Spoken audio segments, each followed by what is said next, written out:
My 30th birthday should have been a celebration. Instead, I sat at my own dining room table, surrounded by my family, as my younger sister Stephanie handed me a beautifully wrapped gift box with a silver ribbon. Everyone watched me with strange smiles. I opened it slowly, expecting jewelry or maybe a photo album. Inside were legal documents, an eviction notice for my own house, the Victorian home I had bought myself 5 years ago with money I had earned and saved. 30 days to vacate. Stephanie and Brad were smiling. My parents looked away. The birthday cake sat untouched. The room spun around me. I read the words again, convinced this had to be some kind of sick joke. 30 days to vacate the premises. My hands shook as I held the papers. "What is this?" My voice came out as barely a whisper. Stephanie leaned back in her chair, one hand resting protectively on her flat stomach, the other intertwined with her fiancé Brad's fingers. She looked at me with an expression I had never seen before. Pure satisfaction mixed with something darker. Contempt. "It's exactly what it looks like, Lorraine. Brad and I need this house. We're getting married in 2 months, and we need a proper home to start our family." I stared at her, then at Brad, then at my parents. Dad was studying his hands. Mom was adjusting her napkin. Neither would meet my eyes. "This is my house," I said slowly, trying to keep my voice steady. "I bought this house 5 years ago. I own it. You can't just evict me from my own property." Brad spoke for the first time. His voice was smooth, confident, the voice of someone who knew exactly what he was doing. "Actually, Lorraine, it's not entirely your house anymore. You signed over partial ownership to your parents 2 years ago. Do you remember? During your father's medical emergency?" My mind raced back. 2 years ago, Dad had been hospitalized with what we thought might be a heart attack. It turned out to be severe anxiety and acid reflux, but at the time, we were all terrified. I remembered sitting in that hospital waiting room, exhausted and scared, signing papers that Mom had thrust in front of me. "Those were insurance forms," I said. "You told me they were insurance forms." Mom finally looked up. Her eyes were cold. "They were ownership transfer documents, honey. We needed to make sure the family assets were protected." "Family assets?"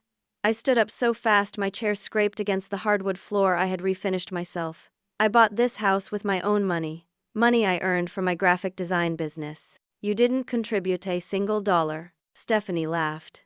It was a sound I had heard 1,000 times growing up, but never directed at me with such cruelty.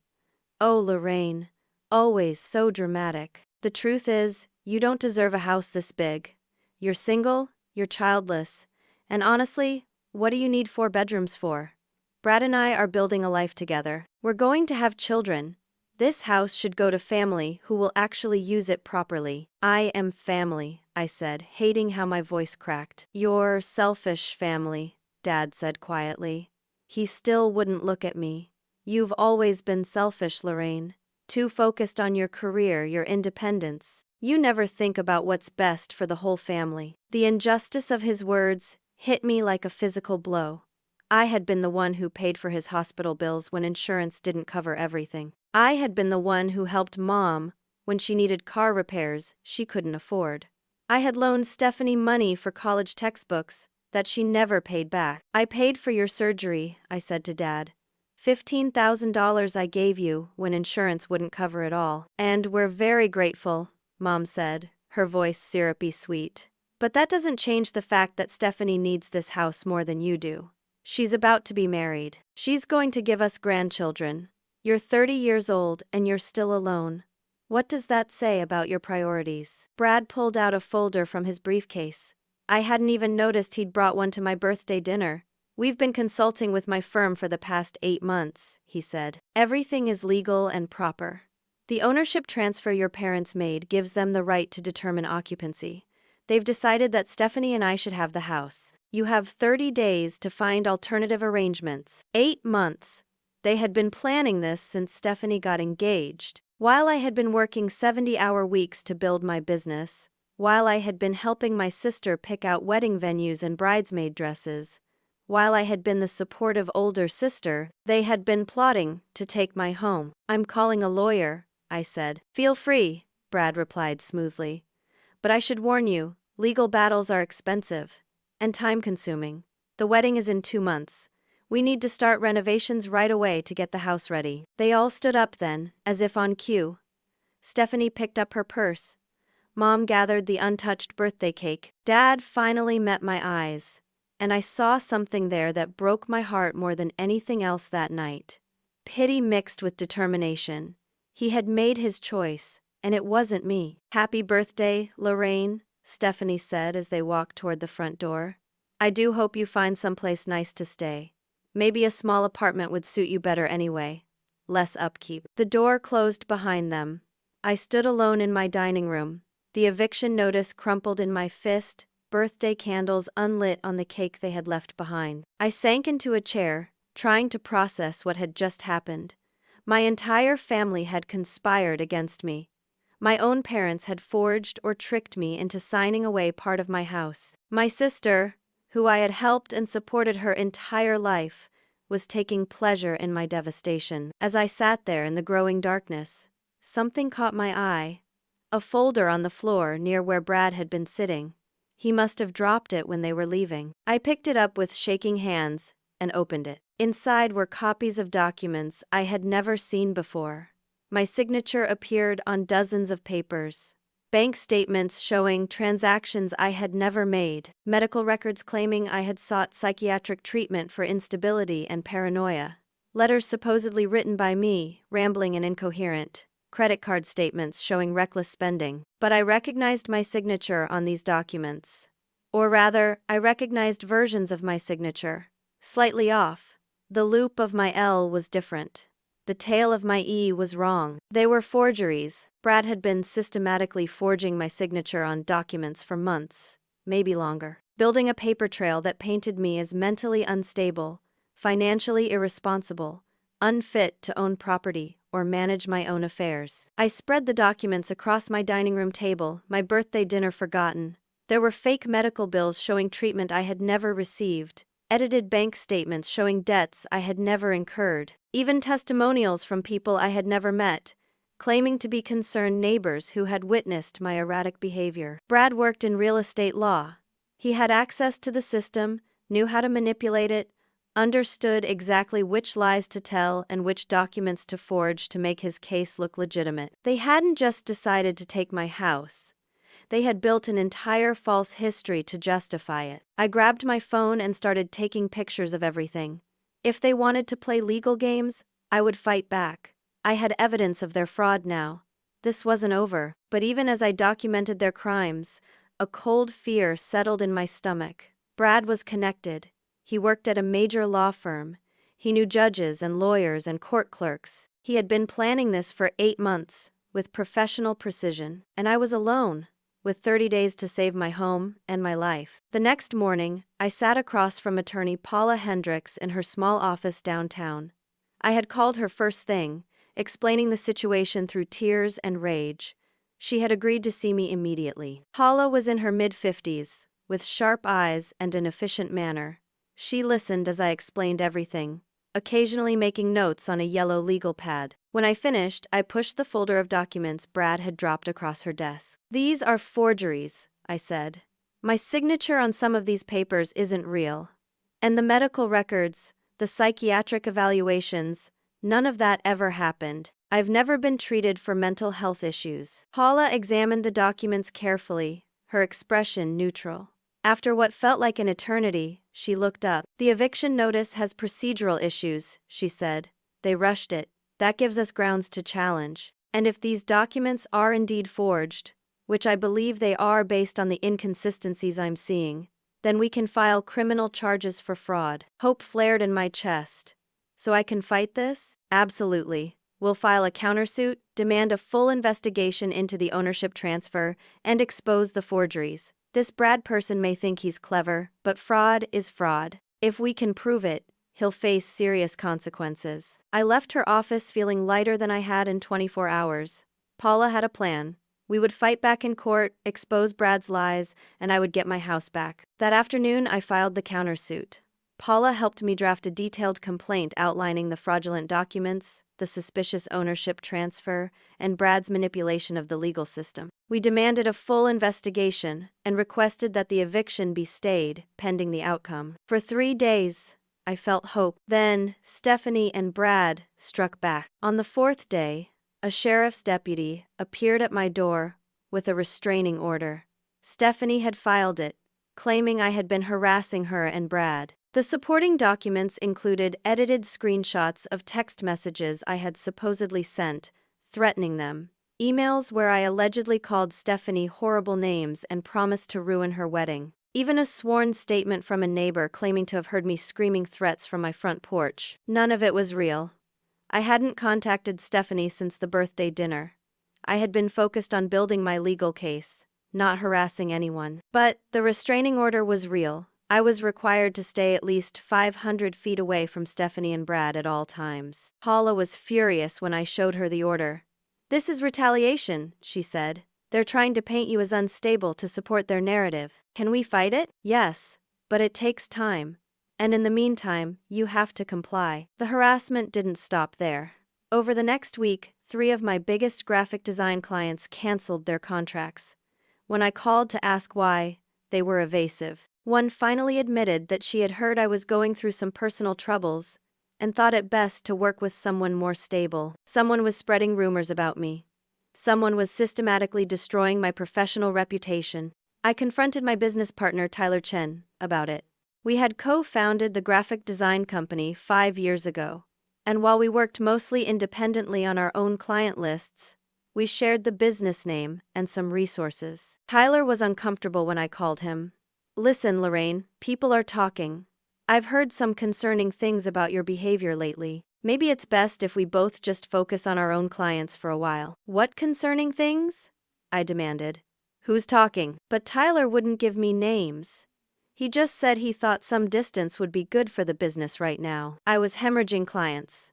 My reputation, built over 10 years of excellent work, was crumbling, and I knew exactly who was behind it. Brad had connections throughout the business community. He was using them to isolate me, cutting off my income and my support system. The preliminary court hearing was scheduled for 3 weeks after the birthday dinner. Paula prepared me carefully. We had character witnesses lined up, friends and former clients who would testify to my stability and competence. We had examples of Brad's forged documents. We had a strong case. The morning of the hearing, I dressed in my most professional outfit and tried to project confidence I didn't feel. The courtroom was smaller than I expected, paneled in dark wood, that made everything feel oppressive. Brad arrived with his lawyer, a sharp-faced woman named Christine Wu from his firm. Stephanie sat in the gallery, looking pale and nervous. My parents sat beside her. They were going to testify today. Paula had warned me they were on the witness list, but seeing them there, dressed formally, preparing to speak against me in court, made my stomach turn. Judge Morrison entered, a gray-haired man in his 60s who looked tired. Paula had told me he was fair but conservative, traditional in his thinking. The hearing began with procedural matters. Then Christine called her first witness, my mother. Mom took the stand and swore to tell the truth. Then she proceeded to lie for 20 minutes straight. She testified that I had always been a troubled child, rebellious, difficult to control, prone to emotional outbursts. She said that as an adult, I had become increasingly isolated and paranoid. She claimed I had accused family members of plotting against me for years, long before this current situation. "She's been unstable for a long time," Mom said, her voice breaking with practiced emotion. "We've been worried about her. When she bought that house, we tried to help her manage it, but she pushed us away. We put our names on the deed for her protection, not ours." Every word was a knife. I wanted to scream that it was all lies, but Paula's hand on my arm kept me silent. Then Dad took the stand. He was calmer than Mom, more factual in his lies. He presented documents supposedly showing that I had borrowed over $30,000 from them over the past 5 years. Money I had never paid back. He claimed the house had always been understood to be family property, something we all shared. "Lorraine has a very individualistic worldview," Dad said quietly. "She doesn't understand the concept of family resources. We love her, but she's not capable of managing a property like that on her own. Stephanie is more responsible, more grounded. She and Brad will take good care of it." Judge Morrison listened to all of this with a neutral expression. When it was Paula's turn to cross-examine, she challenged the loan documents, pointing out that there were no bank records of transfers. "We gave her cash," Dad said smoothly. "We wanted to help our daughter without making it official. We trusted her to pay us back." Paula called our witnesses next. My best friend Diana testified via video call because she had moved to Oregon for work. She spoke about my character, my work ethic, my stability. But Christine cross-examined her aggressively, getting Diana to admit that she had moved away and hadn't seen me in person for several months. My former client, Mrs. Patterson, testified about the excellent work I had done for her catering business. But Christine made her admit she had never been to my home, never witnessed my family interactions, couldn't speak to my mental state beyond our professional relationship. Everything Paula and I had built was being systematically dismantled. Then Christine called Brad to the stand. He was smooth, professional, sympathetic. He explained his background in real estate law, how he had been helping Stephanie's family navigate some complicated property issues. He showed the ownership transfer documents, signed by me, notarized and legal. "I'm not trying to hurt Lorraine," he said earnestly. "I have no personal stake in this.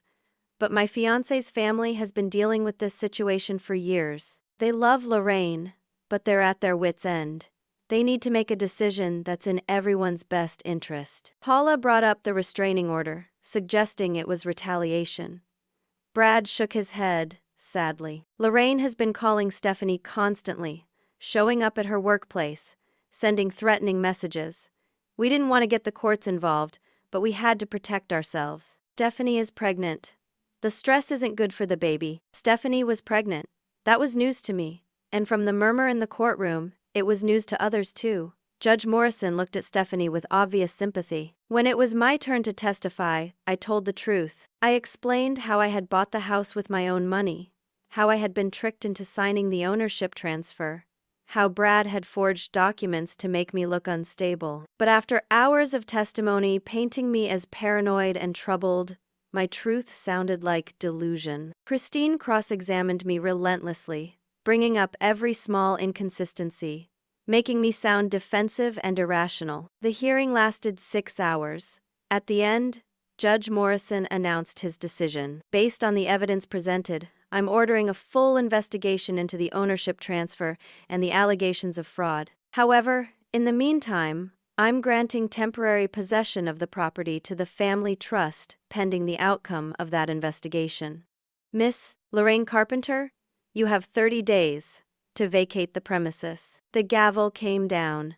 Paula immediately filed an objection, but the judge had made his decision. Outside the courtroom, Paula tried to reassure me. "This is temporary.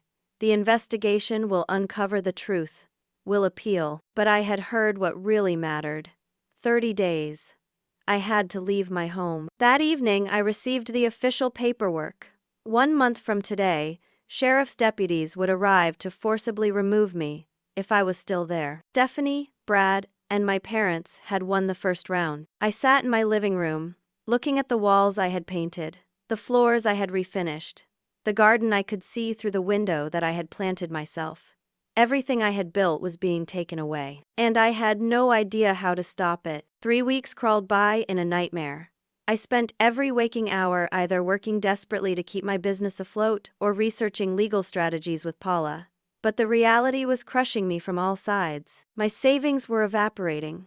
Paula's fees, while reasonable, were still mounting.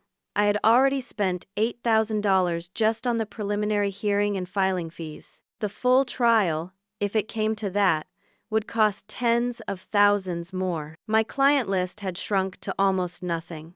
Word had spread through the local business community that I was involved in an ugly family lawsuit, that I was unstable, that I was difficult to work with. Only 2 clients remained, both small jobs that barely covered my basic expenses. I tried reaching out to Tyler again, thinking maybe we could strategize together to save the business we had built.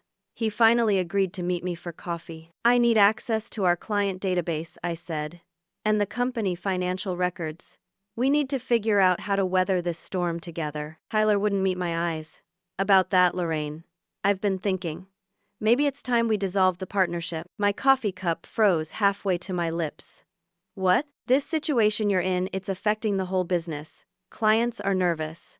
I've had 3 people specifically ask if you're still involved before they'll commit to new contract. He finally looked at me. I want to buy you out. Buy me out? Tyler, I co-founded this company. I built half our client list. We've worked together for 5 years. I know, and I'm grateful for everything you've done. But right now, your name is poison. I'm sorry, but it's the truth. He slid a piece of paper across the table. Here's my offer. I looked at the number. $25,000 for half of a business we had both valued at over $200,000 just 6 months ago. This is insulting, I said flatly. It's realistic. The business isn't worth what it was with all this negative attention. Take the offer, Lorraine. It's better than nothing. I want to see the financial records first. That's my legal right, as co-owner. Tyler shifted uncomfortably. The records are a bit complicated right now. I'm having our accountant sort through some things. Give me a few weeks. Something in his tone made my skin prickle. What's complicated about them? Nothing. Just end of quarter tax preparation stuff. Look, I have to go. Think about the offer, okay? It's good for both of us. He left before I could respond.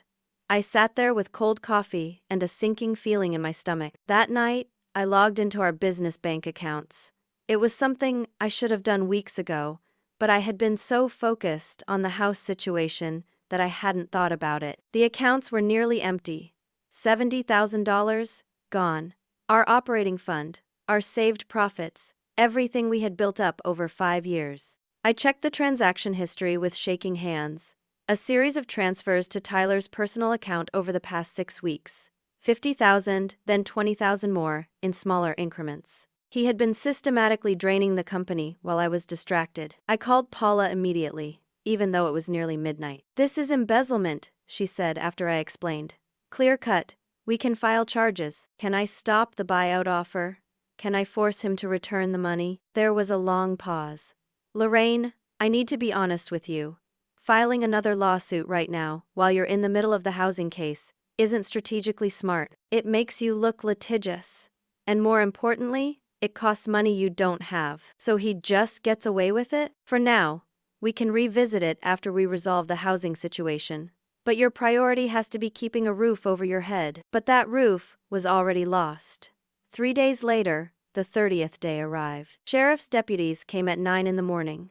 Stephanie, Brad, and my parents were there, along with a moving truck they had hired. I had already packed most of my personal belongings. Not because I accepted their theft, but because Paula had advised me that resisting a court order would only make things worse. I had found a cheap motel on the edge of town, $48 a night.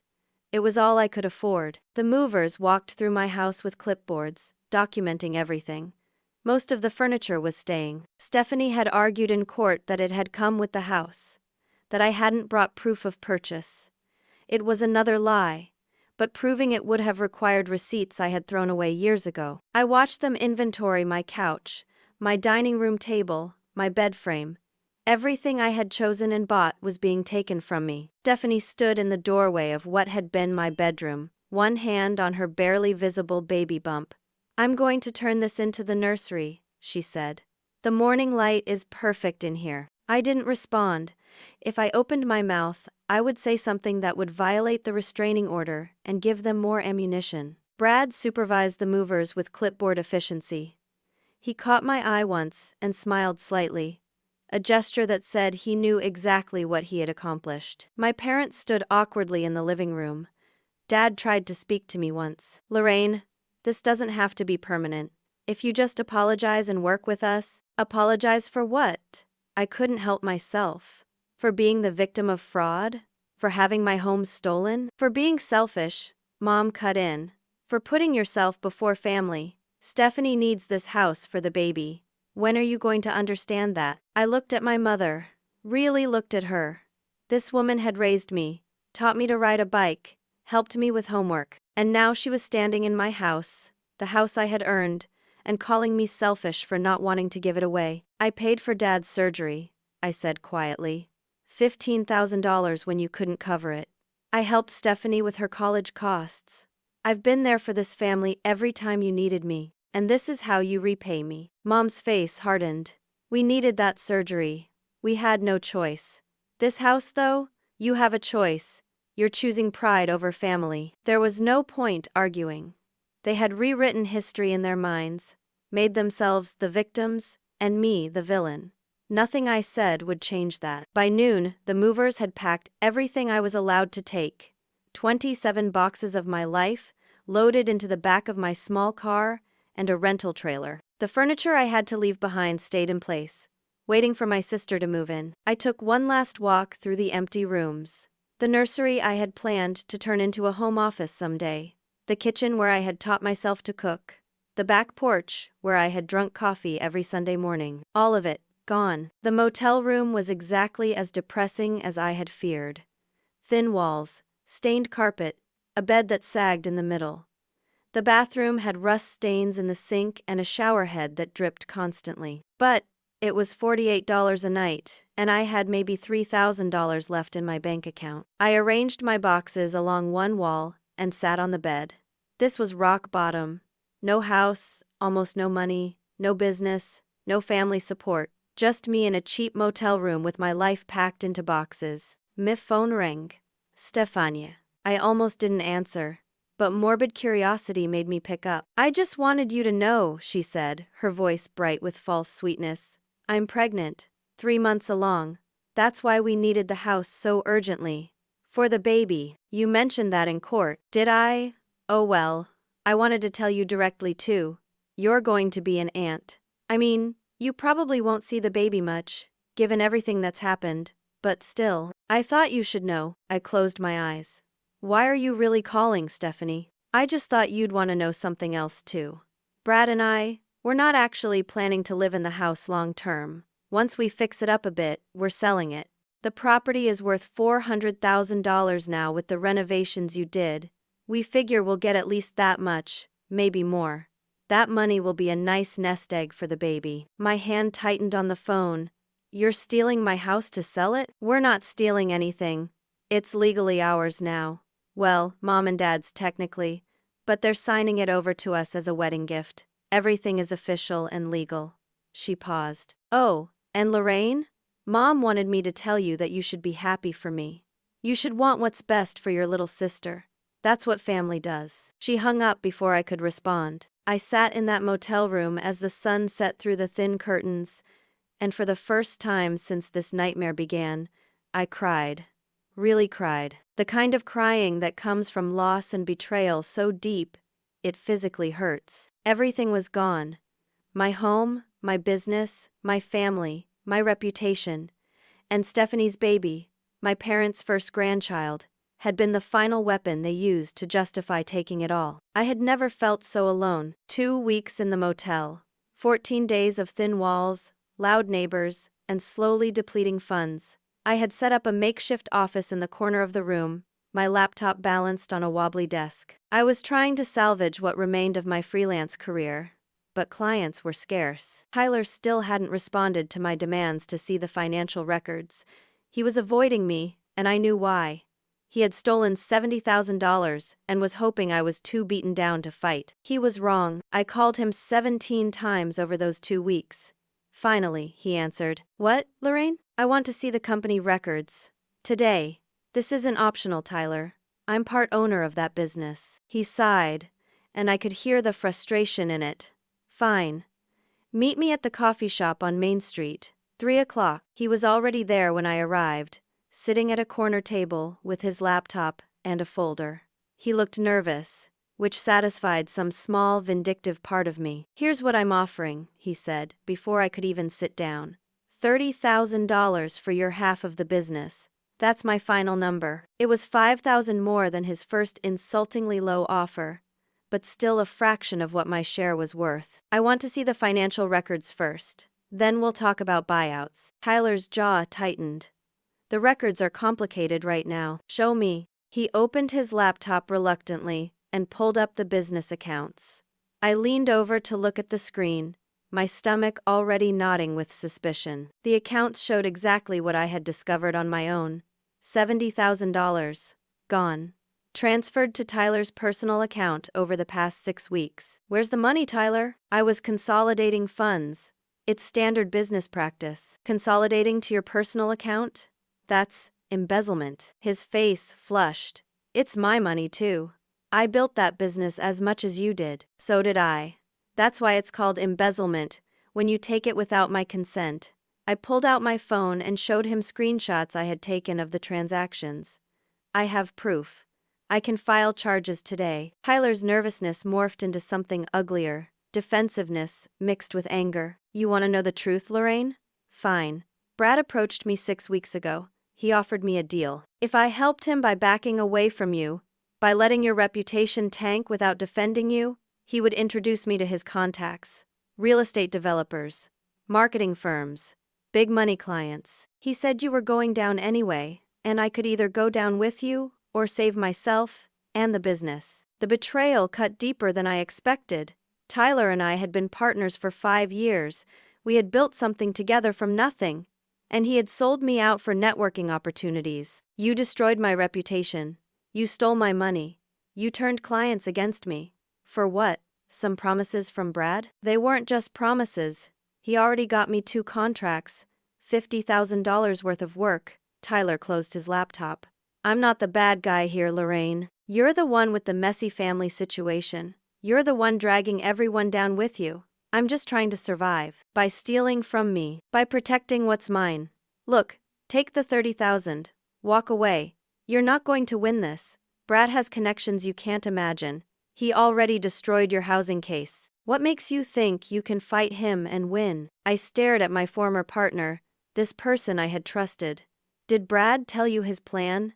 Did he explain that he's going to sell my house and pocket $400,000? Did he mention that he's using my sister to do it? Tyler Schroegel. Not me problem. And when he's done using you, when he's gotten what he wants from our business and moves on, what then? That won't happen. I'm useful to him. So was I. Until I wasn't. I gathered my things and stood up. You have 48 hours to return the money you stole. All of it. If you don't, I'm filing criminal charges. Tyler laughed. With what money? You can't afford a lawyer, Lorraine. You can barely afford that dump motel you're living in. Everyone knows you're broke. He was right. Paula had already told me I couldn't afford to pursue another lawsuit. But Tyler didn't need to know that. Try me, I said, and walked out. Back at the motel, I checked my bank account. $2,347. That was everything I had left in the world. At $48 a night, I had less than 7 weeks before I was completely broke. My phone buzzed with a bank alert. I had been checking my accounts obsessively, terrified that someone would take more from me. This one made my heart stop. Business account balance. 0. Tyler had emptied the remaining accounts while I was confronting him. He had planned it all along. Meet me in person, distract me with conversation, and use the time to transfer the last few $1,000s out of our joint business account. Another $3,000? Gone. I tried to log in to change passwords, freeze the accounts, anything. But Tyler had changed all the credentials. I was locked out of my own business accounts. I called Paula. She listened to everything, and I could hear the sympathy in her voice when she spoke. Lorraine, I'm going to be honest with you. Fighting this right now is throwing good money after bad. Tyler has stolen from you, yes, but proving it in court, getting the money back, all of that costs money you simply don't have. The smartest thing you can do right now is cut your losses and focus on rebuilding. So he just gets away with it, just like Brad gets away with stealing my house? For now, yes. I'm sorry. Sometimes the legal system moves too slowly to help people who need immediate justice. After I hung up, I sat on the motel bed and did the math. I had about $1,200 left now, maybe 4 weeks of survival at this motel, if I didn't eat much, and didn't spend money on anything else. No house, no business, no money, no family. I had reached the bottom, and it was darker than I had imagined. But there was one thing Tyler had said that stuck in my mind. Brad has connections you can't imagine. If Brad was this connected, this manipulative, maybe he had secrets. Maybe he had vulnerabilities. Maybe there was something I could use against him. I opened my laptop and started researching. Brad Sullivan, real estate paralegal at Morrison & Wu law firm. Engaged to Stephanie Carpenter. Living in a rented condo downtown. I started digging deeper, using every free public record database I could find. Property records, court filings, social media, everything. Hours passed. My eyes burned from staring at the screen. But I kept searching. And then I found something. A marriage license, issued 7 years ago in the county records office. Brad Sullivan married to Courtney Phillip. I stared at the screen, my heart pounding. I searched for divorce records. Nothing. I searched for Courtney Phillip Sullivan. Found a Facebook page with privacy settings, but the profile picture was visible. A woman with 2 young children, a boy and a girl. Brad was married. He had been married this whole time, which meant his engagement to Stephanie, his upcoming wedding, all of it was a lie. I kept digging, finding more pieces. Courtney still used Brad's last name on some documents. The 2 kids appeared in several photos and some were tagged at addresses in a town 30 miles away. Brad had a secret family, a wife and 2 children he was hiding from Stephanie. This was it. This was the weapon I needed. But I had to be careful. I needed proof. I needed to document everything before I made any moves. Over the next 3 days, I became a stalker. I knew Brad's work schedule from Stephanie's social media posts about missing him during his long work days. I drove to his office and followed him, not to confront him, just to watch. On the 2nd day, he left work early and drove to a park. There, a woman and 2 children were waiting. The kids ran to him and he scooped them up with genuine affection I had never seen him show Stephanie. I took photos from my car. Brad pushing the little girl on a swing. Brad playing catch with the boy. Brad kissing the woman, his wife. I had proof. But I also had a problem. As I sat in my car watching this family scene, 2 men approached from behind and tapped on my window. I rolled it down, my heart racing. "Lorraine Carpenter?" the taller one asked. "Who's asking? We're friends of Brad Sullivan. He mentioned you might be causing problems." The shorter one leaned down so I could see his face. He had a scar running from his eyebrow to his cheek. "Brad owes some people money. A lot of money. He's promised to pay after his wedding. After he sells that nice big house he's getting. You following?" I nodded, unable to speak. "Good. So here's the thing. If you mess up his wedding, he can't pay us. And if he can't pay us, we're unhappy. And when we're unhappy, we make other people unhappy too. You understand?" "I understand. Smart lady. So you're going to leave Brad alone. You're going to let him get married, sell that house, and give us our money. And then, maybe, we'll let you go about your life without any problems. Sound good?" The scarred man reached through my window and patted my cheek, not gently. "This is your only warning. Stay away from Brad. Stay away from the wedding. Or we'll come back, and we won't be this nice." They walked away, getting into a black truck parked 3 spaces down. I sat frozen in my car, my hands shaking on the steering wheel. Brad wasn't just manipulative, he was desperate. He owed dangerous people money. That's why he needed the house sold so quickly. That's why he had been so aggressive about stealing it. And now those dangerous people knew who I was.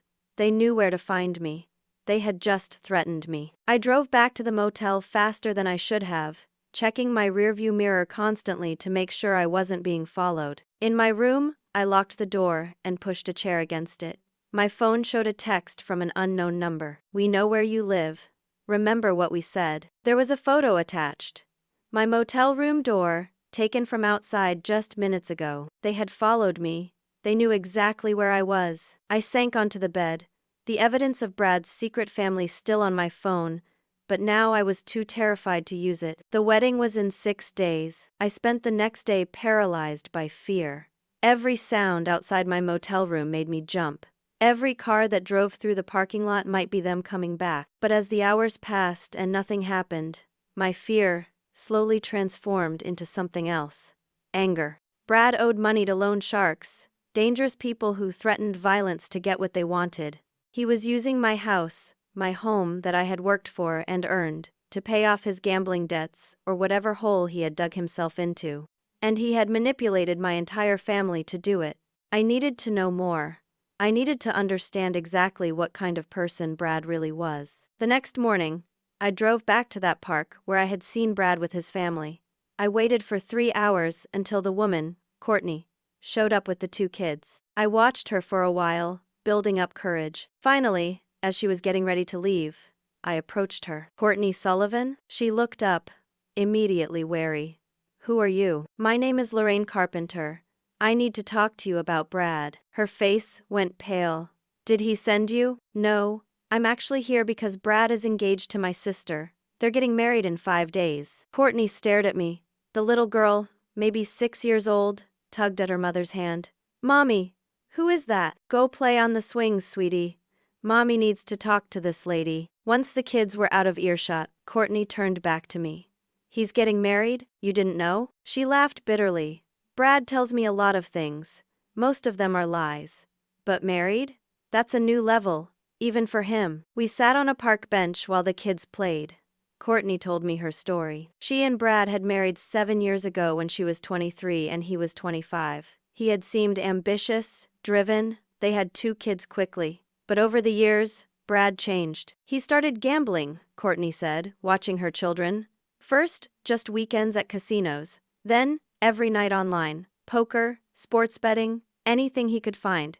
He lost thousands. Tens of thousands. How much does he owe now?" "Last I knew, about $120,000 to various people.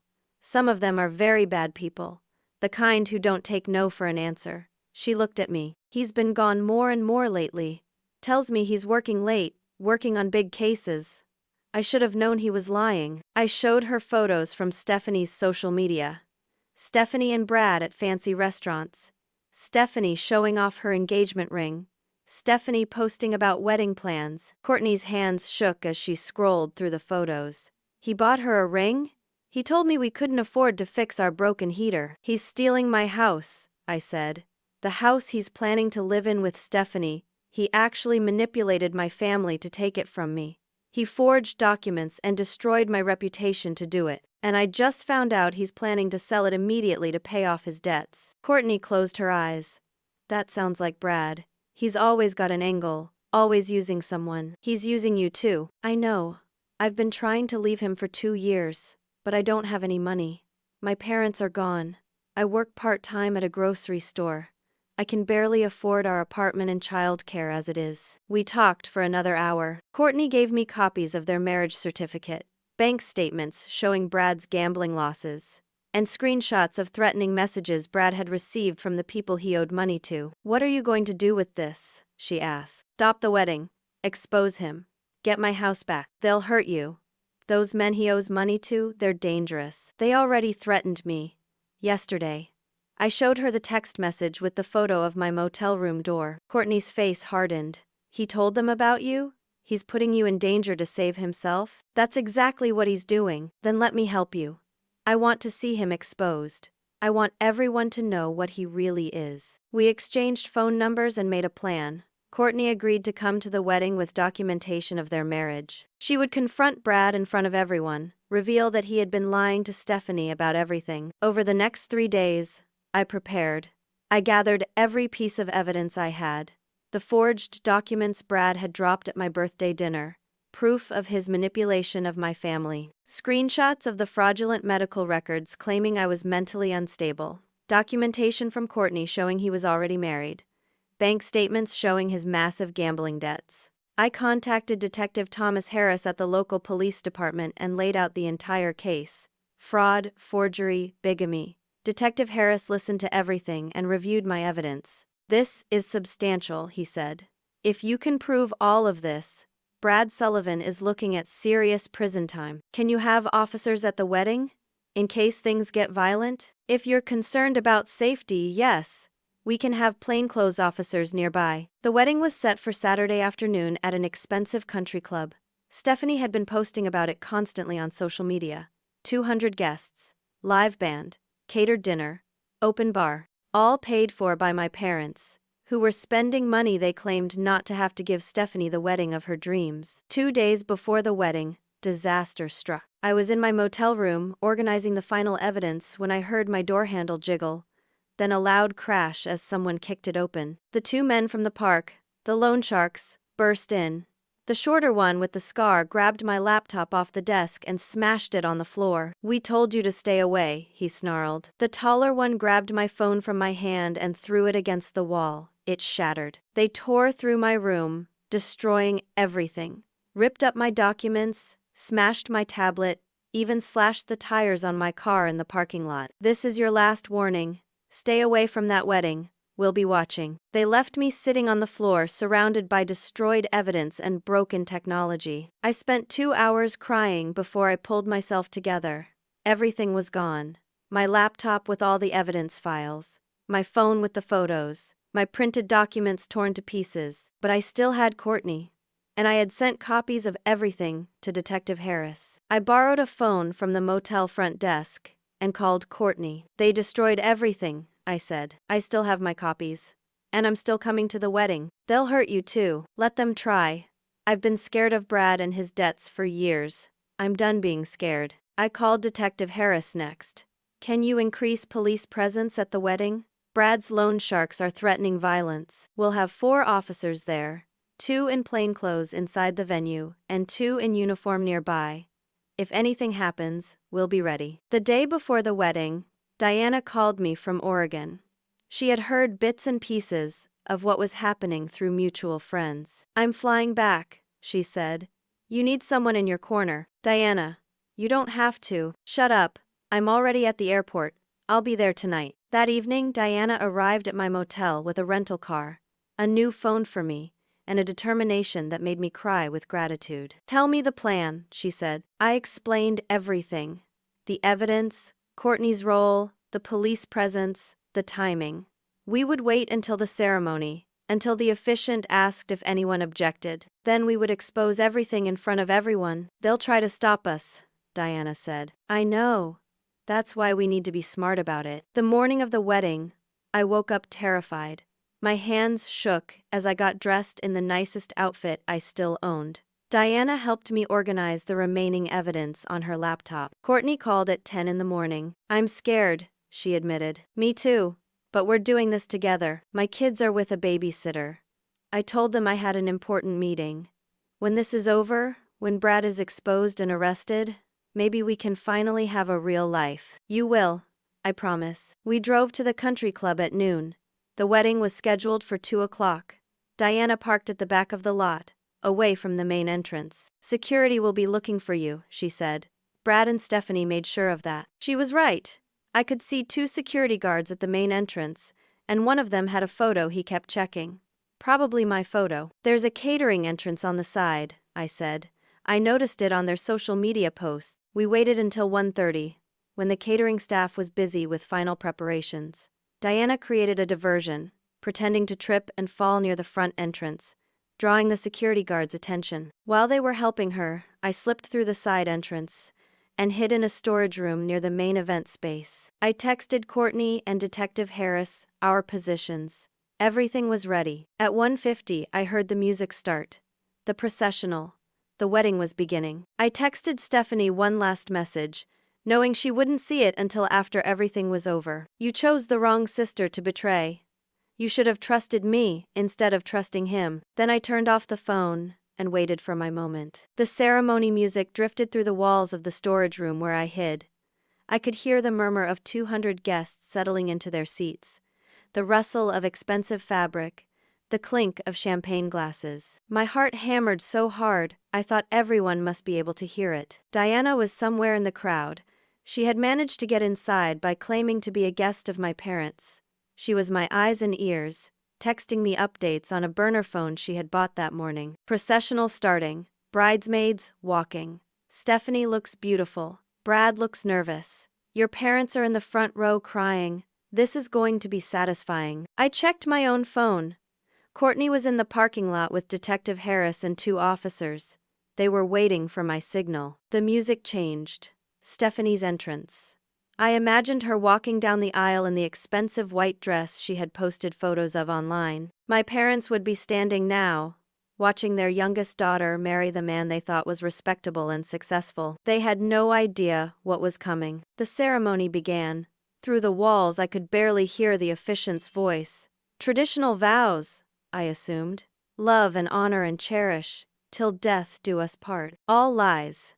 Everything about this wedding was a lie. Diana texted, "Vows done. About to do the rings. Get ready." I opened the storage room door slowly, carefully. The hallway was empty.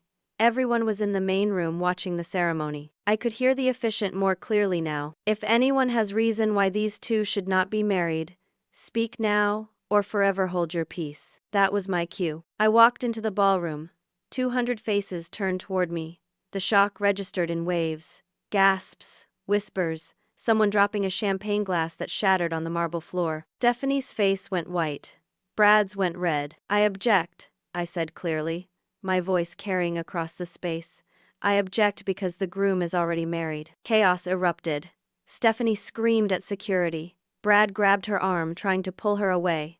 My mother shouted something I couldn't hear over the noise. But I kept walking down the aisle, toward the altar where my sister and her fiancé stood. "Lorraine, you're violating the restraining order," Brad yelled.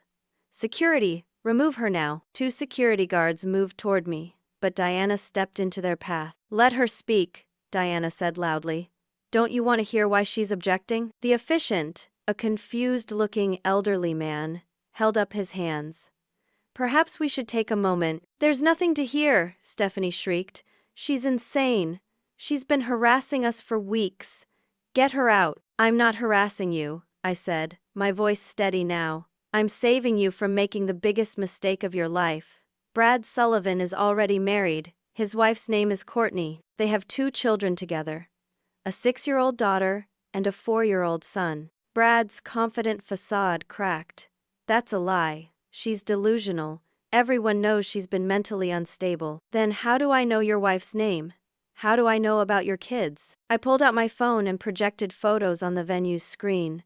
Photos Diana had helped me load onto a portable projector we had hidden earlier. Brad with Courtney and the kids at the park. Brad kissing his wife, the children calling him daddy. The marriage certificate, enlarged so everyone could read it clearly. Brad Sullivan, married to Courtney Phillips, 7 years ago. Stephanie stared at the screen, her face frozen in disbelief. "That's photoshopped," Brad said, but his voice was weak. "She's trying to ruin us because she's jealous." The ballroom doors opened. Courtney walked in, wearing a simple dress, holding a folder of documents. 2 uniformed police officers followed her. Detective Harris was right behind them. "I'm Courtney Sullivan," she said, her voice shaking but determined. "Brad's wife? And these are our marriage documents, our children's birth certificates, and bank statements showing he's been using money I thought was going to our kids to pay for this wedding." Stephanie made a sound like a wounded animal. She turned to Brad, mascara already starting to run down her cheeks. "Tell me it's not true. Tell me she's lying." Brad looked at the police officers, at Courtney, at me, and at the 200 guests, now filming everything on their phones. He was trapped. "Stephanie, I can explain. Is she your wife?" Stephanie's voice rose to a scream. "Are those your children?" Brad's silence was answer enough. Stephanie slapped him. Hard. The sound echoed through the suddenly silent ballroom. Then she collapsed, sobbing, and my mother rushed to catch her. Detective Harris stepped forward. "Brad Sullivan, you're under investigation for fraud, forgery, identity theft, and bigamy. We need you to come with us for questioning." "This is insane," Brad said, but 2 officers were already moving toward him. "You can't arrest me at my wedding." "It's not a wedding," I said. "You can't marry someone when you're already married. It's called bigamy, and it's a felony." Brad looked at me then, really looked at me, and I saw something cold and calculating in his eyes. "You have no idea what you've done. The people I owe money to, they're here. They're watching. You just destroyed their payday." A chill ran down my spine. But before I could respond, Detective Harris was reading Brad his rights. The officers handcuffed him, still in his tuxedo, and led him toward the exit. The ballroom erupted in noise. Guests shouting questions, phone cameras recording everything, the wedding coordinator trying desperately to restore order. I walked up to the altar where Stephanie sat, collapsed in her wedding dress. My parents were beside her, my mother glaring at me with pure hatred. "You did this," Mom hissed. "You ruined your sister's wedding day. How could you?" "How could I?" I stared at her. "How could you? You testified against me in court. You helped Brad steal my house. You chose to believe his lies over your own daughter's truth." Dad stood up. "We did what we thought was best for the family. Stephanie needed that house." "Stephanie didn't need anything. Brad needed it. Brad needed to sell it to pay off his gambling debts. Did you know he owes over $100,000 to loan sharks? Did you know those people threatened to hurt me if I interfered with this wedding? Brad was using Stephanie, using all of you, to pay off dangerous criminals." I turned to Stephanie. She was still crying, her perfect wedding makeup destroyed, her hands trembling. "I'm pregnant with his child," she whispered. "I'm 3 months pregnant, and he's married to someone else. What am I supposed to do now?" For a moment, I almost felt sorry for her. She had been cruel to me, had helped steal my house, had mocked me on my birthday. But she was also a victim of Brad's manipulation. "You figure it out," I said. "The way I had to figure out how to survive when you took everything from me." I walked away from them, toward where Diana and Courtney stood near the exit. Detective Harris approached me. "We'll need your full testimony," he said. "All the evidence you've gathered. This is a significant case." "What about my house?" "Given that the ownership transfer was obtained through fraudulent documents and Brad was the orchestrator, a judge will likely void the entire transaction. Your property will be returned to you." The words I had been waiting months to hear. My house. Mine again. But before I could celebrate, someone grabbed my arm. Hard. The scarred man from the park, the loan shark. He had been here, watching, just like Brad said. "You just cost us a lot of money," he said quietly. "That house was supposed to be sold. Brad was supposed to pay us." Detective Harris moved between us immediately. "Remove your hand from her. Now." The man let go but didn't back away. "This isn't over. Brad still owes us. And now he can't pay. Someone has to." "That's not how it works," Detective Harris said. "And if you're threatening this woman, I can arrest you right now for assault." The man smiled, showing yellowed teeth. "No threats, officer, just stating facts. Brad owes money. Money doesn't disappear." He walked away, but not before shooting me a look that promised this wasn't finished. Diana pulled me toward the exit. "We need to leave. Now." We ran to her rental car. My hands were shaking so badly I could barely fasten my seatbelt. "They're going to come after me," I said. "Brad can't pay them, so they'll try to get money from me somehow." "Let them try," Diana said grimly. "You have police protection now. They know about the threat." Courtney followed us out to the parking lot. "Thank you," she said, "for exposing him, for giving me the courage to finally end this." "What will you do now?" "File for divorce. Get full custody of my kids. Start over." She smiled, and it was the first genuine smile I had seen from her. "I've been trapped for so long. Now I'm free." We exchanged phone numbers and promises to stay in touch. Then Diana drove us back to the motel. My phone, the new one Diana had bought me, was exploding with messages. Friends who had seen videos of the wedding confrontation online. Former clients reaching out to apologize. People I hadn't heard from in months, suddenly wanting to reconnect. But there were also messages from numbers I didn't recognize. Threats. Warnings. The loan sharks weren't giving up. Detective Harris called that evening. "Brad's uncle, the lawyer from Morrison and Wu, is under investigation too. Turns out he knew about the forgeries and helped Brad manipulate the legal system. He could lose his license to practice law." "What about the threats I'm receiving?" "We're tracing them. I've assigned an officer to patrol your motel regularly.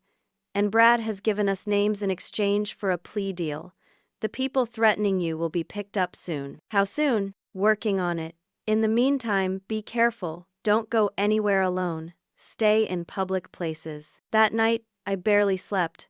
Every sound outside my motel room made me jump.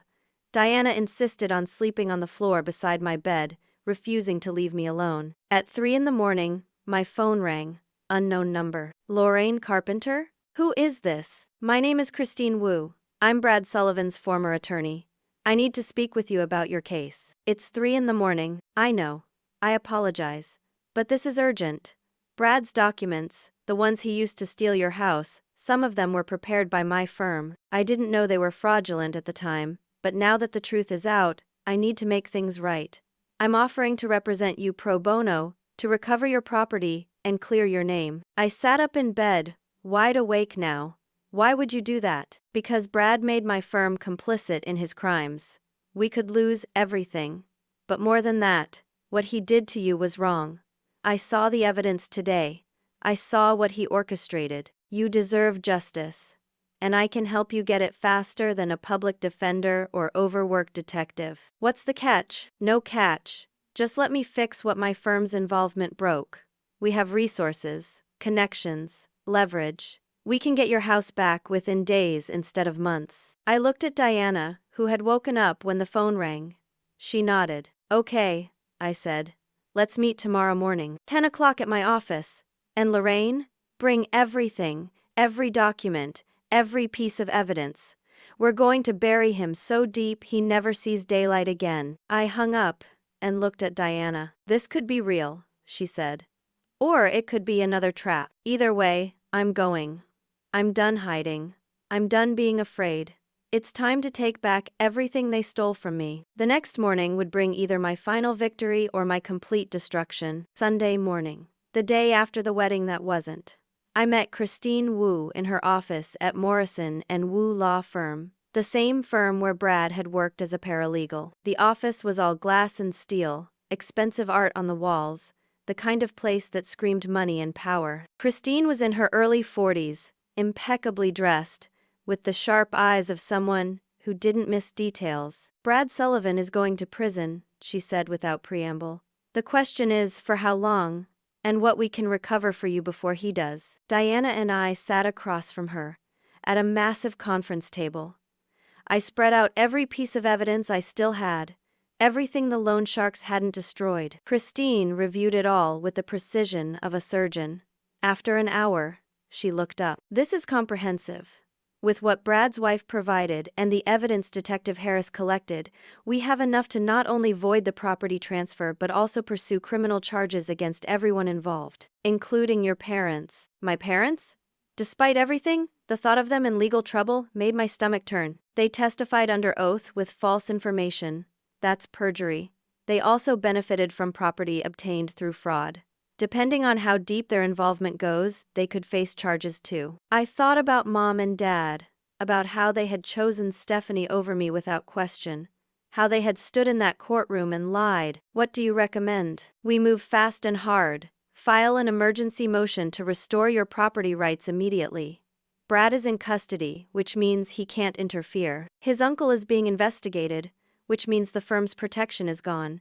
We hit them while they're vulnerable." "How fast?" "If we file tomorrow, you could be back in your house by the end of the week." The words made tears spring to my eyes. "My house. Home," Christine continued. "We'll also file civil suits for damages. The money your business partner stole, the lost income from your destroyed reputation, emotional distress. Brad's few remaining assets will be liquidated to compensate you. Your parents and sister will likely have to sell property to cover their portion of the judgment. They don't have property to sell. They will after they inherit. We can put liens on future estates.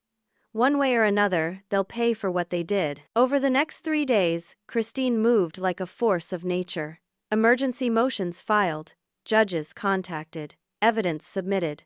Every hour brought a new development. Monday afternoon, the ownership transfer was officially voided. The house was legally mine again. Tuesday morning, Tyler returned the $70,000 he had stolen from our business accounts. Christine had threatened him with criminal prosecution and civil suits that would bankrupt him. He paid within hours. Tuesday evening, Brad's preliminary hearing revealed the full scope of his crimes: forgery, fraud, identity theft, bigamy, conspiracy. The prosecutor was recommending 7 to 10 years in prison. Wednesday, Christine filed civil suits against Brad, Tyler, and my parents for a total of $450,000 in damages. Thursday morning, Detective Harris called me. "We picked up the men who threatened you. Brad gave us their names and locations. They're facing assault, extortion, and racketeering charges. They won't be bothering you anymore." Thursday afternoon, Christine handed me the keys to my house. "It's yours," she said, Completely and legally yours. We've also secured a restraining order against Brad, your parents, and your sister. They're not allowed within 500 feet of you or your property. That evening, Diana and I drove to the house I hadn't seen in over a month. Stephanie and Brad had only been in it for a few weeks before everything fell apart. They hadn't had time to change much. I walked through the rooms slowly, touching the walls, remembering why I had loved this place. Diana followed quietly, giving me space to process. It feels different, I said. It's been through trauma, like you. But it's still yours. You can make it home again. We spent the weekend cleaning and reclaiming the space. Diana helped me move my boxes from storage back into the house. My furniture, what remained of it, went back into place. Friends started reaching out, people who had heard the truth about what happened. Former clients contacted me, apologizing for dropping me, asking if I was taking on new work. Within 2 weeks, I had 5 new contracts. Within a month, my business was recovering. Tyler's buyout money had given me a financial cushion to rebuild. Courtney divorced Brad.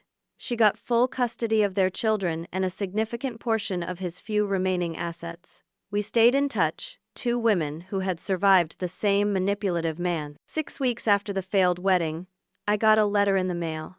Stephanie's handwriting. I almost threw it away without reading it, but curiosity made me open it. It was an apology, a real one. She wrote about how Brad had manipulated her, made her jealous of me, convinced her I didn't deserve what I had. She wrote about how she had been selfish and cruel, how she had believed lies because they justified what she wanted.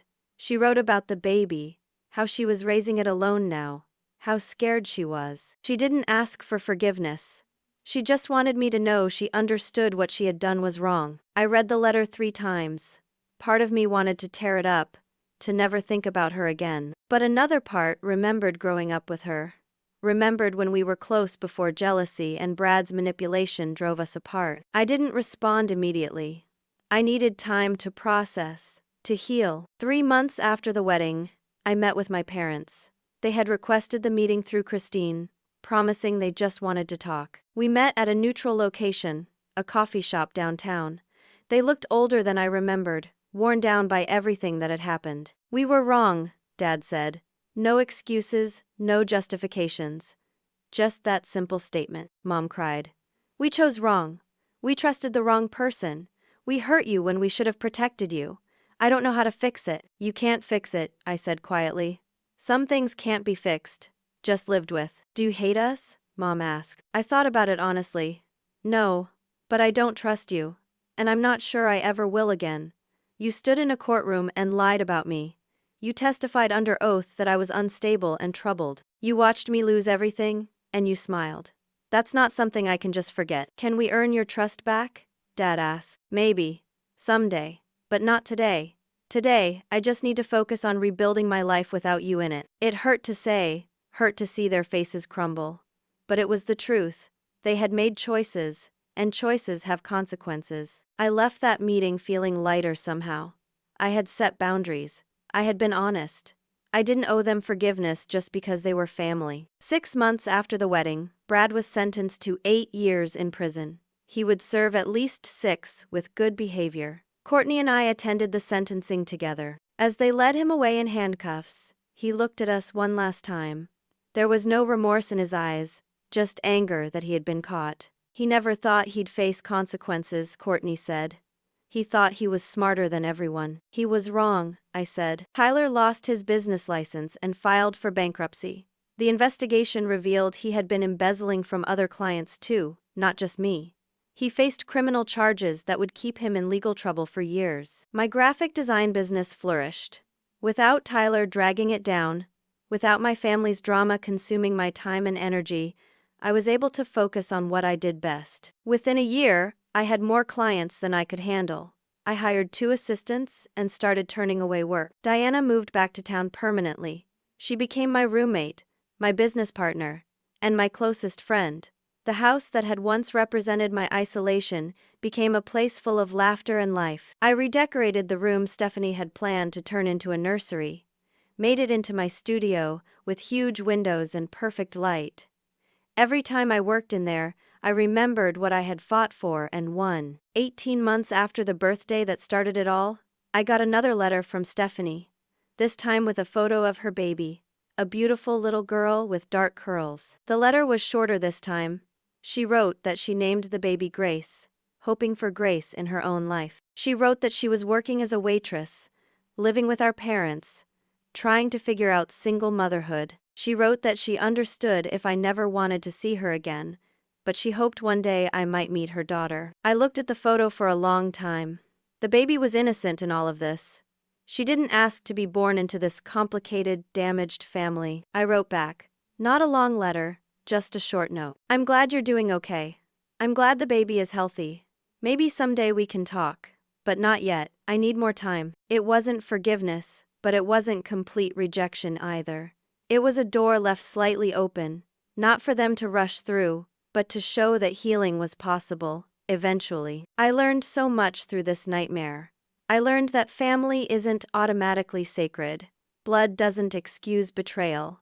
Being related to someone doesn't mean you have to accept their abuse. I learned that fighting back isn't cruelty. Standing up for yourself, protecting what's yours, refusing to be silenced, that's not revenge. That's survival. That's self-respect. I learned that sometimes the people closest to you will hurt you the deepest. And sometimes, strangers, like Courtney and Christine and Detective Harris, will stand beside you when it matters most. I learned that worth isn't determined by how others treat you. When everyone I loved turned against me, I could have believed their lies. I could have accepted that I was selfish, unstable, undeserving. But I knew the truth about myself. I knew what I had earned and what I deserved. That knowledge saved me. I learned that forgiveness isn't mandatory. You don't have to forgive people who hurt you just because they apologize or because society says you should. Boundaries aren't cruel. Protecting yourself isn't selfish. Sometimes the healthiest thing you can do is walk away and let people live with the consequences of their choices. I learned that your home isn't just a building. My house represented my independence, my success, my autonomy. Fighting for it meant fighting for myself, for my right to exist on my own terms. Most importantly, I learned that you can survive anything if you refuse to give up. I lost my house, my business, my family, my reputation. I was threatened, isolated, financially devastated. I hit rock bottom so hard I didn't think I could get back up. But I did. I fought back. I gathered evidence. I found allies. I exposed the truth. And I won. Not because I was lucky. Not because someone rescued me. But because I rescued myself. The house is quiet tonight. Diana is out with friends. I'm sitting in my living room, the one I refinished years ago, drinking coffee and watching the sunset through windows I chose. Everything I have, I earned. Everything I lost, I fought to reclaim. And every day, I wake up in my own home, surrounded by the life I built, and I know it was worth it. The scars are still there. I still have moments of anger when I think about what they did. I still flinch when I see my mother's name on my phone, even though we barely speak. I still have nightmares about losing everything again. But I'm stronger now, wiser. I know who I am and what I'm capable of. I know I can survive anything. And that's worth more than any house, any business, any family relationship. I survived. I fought. I won. And I'm still standing. So let me ask you something. Have you ever had to fight for something that was rightfully yours? Have you ever been betrayed by people you trusted completely? How did you find the strength to keep going when everything felt hopeless? I'd love to hear your stories in the comments below. If this story resonated with you, if it reminded you that you're stronger than you think, please hit that like button. Share this with someone who needs to hear that they can fight back and win. Subscribe for more stories about real people facing real challenges and coming out on top. Thank you for listening to my story. Thank you for witnessing what I went through and how I survived it. Your support means everything. Remember, you're stronger than you know. You deserve what you've earned, and you don't have to accept anyone's definition of who you should be. Stay strong. Set boundaries. Fight for yourself. And never let anyone take from you what you built with your own hands.